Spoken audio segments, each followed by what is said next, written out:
up, everybody? It's April Dawn. Let's talk about it. This is Claws Season 3, Episode 7. I gave y'all a new little background today, so this is my bedroom. If you haven't seen my other videos with my little home improvement stuff, this is my bedroom. This is what it looks like above my head. Here is this power installation that I did make myself, guys. Goes up pretty doggone high. See how big that is? Pretty big. Took me about a month. Alright, so this week's episode was pretty good. We finally got a little more plot development. I'm wondering if we're going to have more than 10 episodes this season, because I'm like, how y'all going to wrap all of this up in 2 episodes or 2 episodes? It's a whole lot, but you know, whatever. Here we are. Let's go ahead and get into it. So this week we start off with Iyanla as our guest on this week's, Vision skit. Her show is called Blue Chairs, and in the Blue Chairs we have Desna and Eminem. Eminem is talking about how Desna is aggravating. She like a strain of, what she said, gonorrhea that won't go away and X, Y, and Z. And why didn't she just sign the check? And she's like, well, if you had told me you was in bed with the, the Chinese mafia girl, I would have signed the check and been out of your face, sis. Like, are you kidding me? Iyanla says y'all got a bigger boss and bigger problems, okay? The triads, the Macau triads, okay? This is the Chinese mafia. It's nobody to play with. They did not come to play with you hoes. They came to slay you, literally. And if y'all don't pull together, both of y'all gonna get killed. Everybody gonna die. Mac and Melba said they're trying to protect their interracial family. And Desna's like, that ain't your damn family. That's not your son. Iyanla pulls out the results. And although it is not their son biologically, he would rather be with them than be with Desna.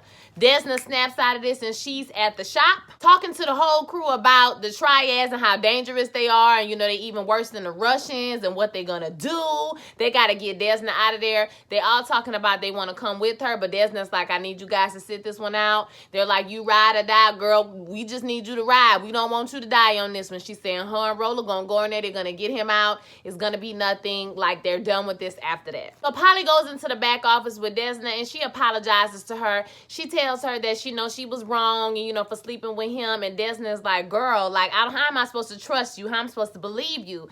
And she says, well, I can go in and I can talk to him, and I can get the inside track of what's going on with Eminem and what they really want with Dean. Desna is like, are you just using this for excuse so you can get back in this man draws? And she was like, no, I mean, yeah, kinda. Desna really figures out that this girl got it bad. Like, she's in deep with Joe. She really likes him, and she tells him that she doesn't even know what's happening right now. Like, she can't, basically she hasn't processed these feelings that she's feeling for Joe. Like, she really likes him. Desna says that she understands that her and Roller, they work, but they don't make sense. But this don't make no sense at all, bitch, because you rolling with the enemy, girl. You sleeping with the enemy. Holly is like, she can compartmentalize her feelings for Joe, and she can still be loyal to Desna. But y'all, I feel like it's at some point Joe gonna always be loyal to Mac and Melba, and Polly gonna have to make a decision, okay? Desna tells her, listen, it would be good to have somebody else watching my back at the casino, but we gotta be real careful because these triads will slice us up like, a Christmas ham. Quiet Ann and Arlene are at a sonogram, and it takes a minute for them to get the heartbeat for the baby, but they finally do get the heartbeat to the baby. The baby is okay. Okay, Ann was a little worried about it. She getting real pregnant, pregnancy emotional this whole episode. Desna goes to Dean and tries a new approach. Roller tell her, chill out. You know what I'm saying? Like, you gotta relax. You can't be coming at him hard. Come at him a different way. Well, as she sits down to talk to him, she starts to tell him, well, I don't want to talk about Mac and Mel, but I want to talk about their bosses. So Dean has already found out about the triads and everything they represent. He already knows about this, so this is not new information for him. And she says, listen, so now you know that these people are dangerous. They will kill us. You know what I'm saying? They will kill you. And he tells her, listen, I got a tournament to study for. Go on about your business, girl. I'm trying to get in this tournament. I'm trying to study for the tournament. She starts to tell him this story about how when they were kids, she burned the kitchen in one of the foster homes they was living in because they had a family that wanted to adopt Dean, and she begged the people to adopt her too, but they told her no. So she set the fire and blamed it on Dean because she, knew that she could take care of him better than anybody else would. The people had too many kids, X, Y, and Z. So instead of Dean being happy about this, he's pissed. This obviously backfired because he feels like she stole the family from him again, and she's putting her own selfish wants in front of him. him. When she told that story, I was like, why would you tell somebody that, girl, to get them to be like, basically you saying like I sabotage your chance to be with a family because I wanted you to be here with me. I get what she's saying, but it does ring of, I want to have control over you. I want to be with you. I want to protect you.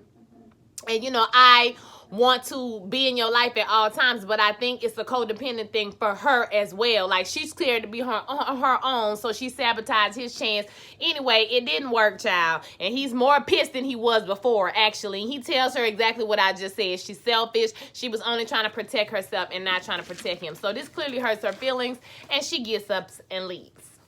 Eminem is watching the whole time on the monitors, and they go over their plan. So we can see that Mac, like I said, he still have a feeling for Dean. He really, really likes him, and I think this is going to save Dean's life, the fact that Mac likes him a lot. And, you know, he says, do we really have to do the last step to this plan? And Melba is like, this is necessary. He's going to win the tournament. We're going to kill him, and bitch, we're going to be out. You remember Desna has taken over the casino, so they're not even over the casino no more, okay? Desna and Rolla talk about Rolla running the club that's inside of the casino. She kind of wants him to talk to Dean and, you know, finesse him a little bit. And, you know, Rolla's a little reluctant at first, but then he goes on and agrees with her because obviously Rolla has a little bit, you know, easier time getting through to Dean than Desna. She coming at him so hard all the time. I'm like, girl, this is not gonna work, sis. They tell Mac and Melba this, and at first, you know, they kicked up a little drama, but it's all good. They went on and gave him the money and told him to do their thing. Back at the shop, Virginia asks Jen about what she should wear on her date. She's deciding to go on a real date with EJ, and Jen gives her a little advice, but then tells her, girl, it don't matter what you wear, it's gonna be on the floor. I'm like, y'all a little bit too cavalier with this for me, but I guess, you know, this is new relationships. I don't know nothing about these new friendships where you screw other people, baby daddy. Bryce comes in and he's very excited because he has been offered a book deal by this company, and him and Jen, you know, have a celebratory smash in the back. So Rolla is at the casino. He's trying to get things together, and he asks Dean to help him. Now, y'all know Dean don't like to get up from that damn table, so he finally got his ass up and he went on in the room, and, you know, he's trying to ask him all these questions. Dean is telling him, listen, I don't even like the club. I don't like people touching me. Like, I don't even know why I'm here. Like, why am I here? And he's like, I need your help. And so he convinces him to get the boys back together and put together the dance squad, you know, the dance for the ladies, strip for the ladies. Desna goes to Melba and asks her how to. Desna goes to Melba and asks.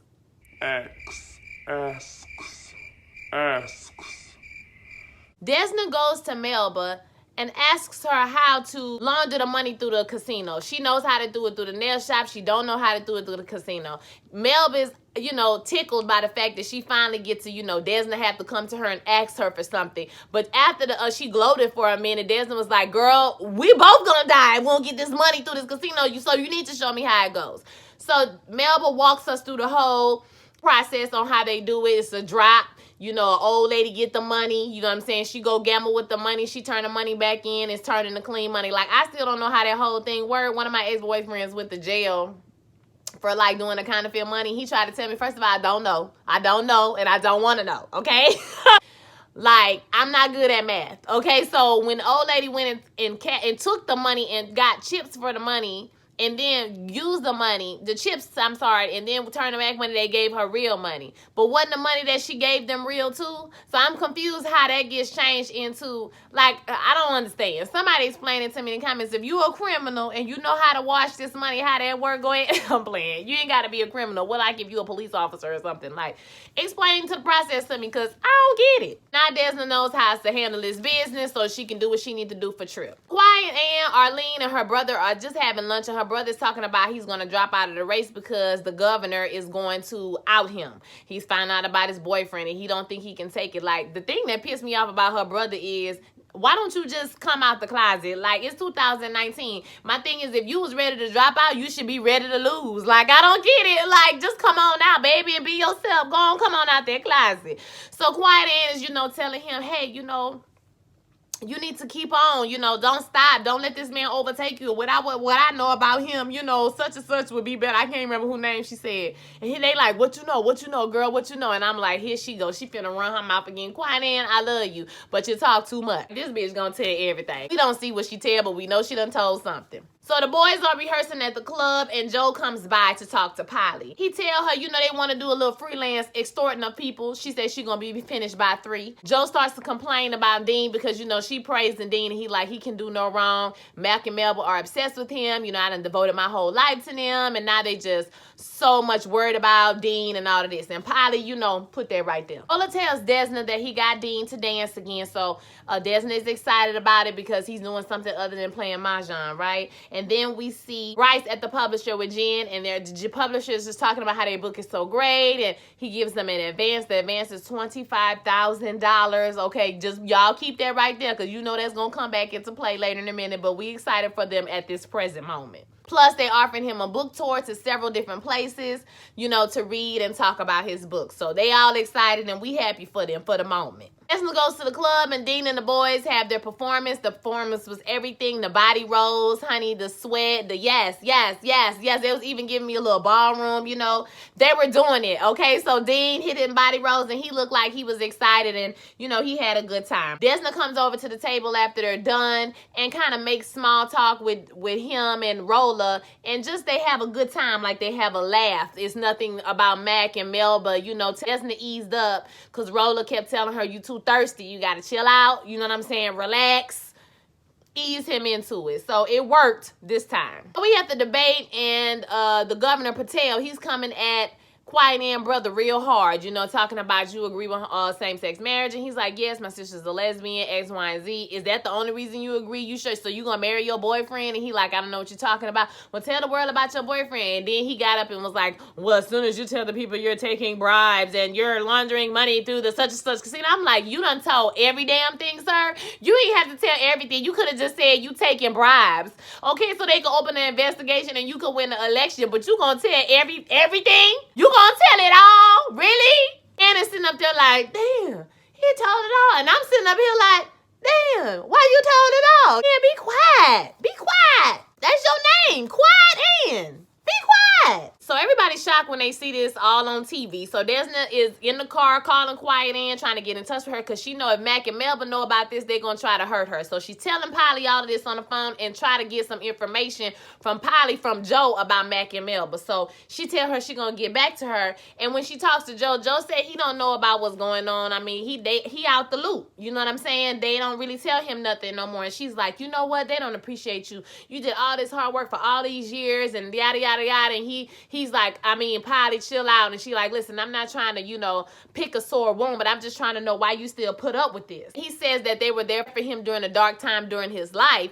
And she's like, I have a darkness in me. And see, this one we got into the gray area with Polly because I'm like, sis, okay, girl, like, you giving me a traitor vibes. Like, I need for you to chill out because you be saying you on Team Desna, but then, as soon as he start batting his eyes at you, the story changed, girl. So, like, are you down for the team or not? You talking about, I don't know, it make me act like this. Leave. When people start saying, I'm scared how I act when I'm around you and all that kind of stuff, that already let you know she about to be out of order, Polly. Get it together. Desna is calling Ann. She still can't reach Ann. And Dr. Ken is coming out of the clinic, and one of them pill head girls is coming up to him like, please give me some pills. You know what I'm saying? Like, I ain't got time for this therapy. He like, no, we trying to help the people. And she like, no, you know what I mean? Like, you need to tell me some pills. Like, why you acting like a bitch? And he's like, I can't do it. So he leaves her out there. Uncle Daddy and Brenda, that's Jen mama, they kissing and hugging on each other, and she's basically like, are you gonna tell Toby what's going on? And he's like, well, he a millennial, won't have to fill him in. And she like, listen, you need to tell him what's going on. So at least Brenda mama on the up and up. She like, if you gonna keep threading my needle, that was a cute that was real cute. I never heard that one before. You need to go ahead and tell Toby. And I was like, at least you were straight up. You know what I'm saying? You 100, Brenda. So she leave out as Toby is coming in, and Toby got an attitude. He already know what's popping. He know what's tea.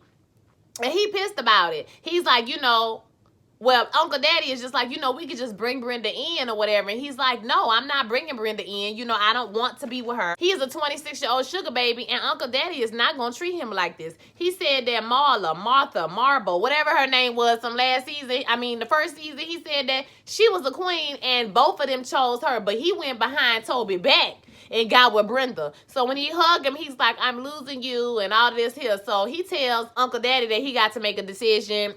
Only can be one princess in the relationship. Virginia and EJ are on a date at this cute little Italian place. Virginia's like, why did you pick this place? And he's like, oh, when me and Jen used to go together, you know, before I went to jail, we came to this place all the time. And she's like, why would you bring me here? Which I would be thinking. And then he went on to add a pregnancy story, y'all, talking about when she was pregnant, she wanted breast. I'm like, baby, don't nobody want to hear about this on your first date. You messing up, EJ, and you starting to make me think that you got with Virginia so you could get back with Jim, with Jen. Illustrated by this. Jen and Bryce show up at the same restaurant. Turns out his book reading is at the same place, and they invite them. So later on, they go into the room, and I mean, EJ is gassed about going in there, and Virginia notes this. So Desna finds Quiet Ann at the shop, and Quiet Ann is super apologetic. She's, oh my God, you know, I didn't tell him. Desna is just like, girl, what the hell is wrong with you? Why you always telling everything? Same thing. For somebody whose name is Quiet Ann, you sure talk a whole lot. Now get your ass in the car for somebody blow your head off, okay? So, like, girl, in the car, they start arguing. At this point, Quiet Ann, be quiet. But they going back through the whole history. Like, Quiet Ann seemed like one of the people, like, she do something wrong, right? And then when you tell her that she wrong, she might accept that for a minute, but then she gonna come back at you later. Well, you did this and you did that, girl. All that's in the past, because I got us out of this and I got us out of that. The whole first season, you told all the business too. Girl, you talk too much. Be quiet. That's all she was trying to tell her. But, you know, Ann went back and forth with her about Schlotta and about Reva and about all these different people or whatever.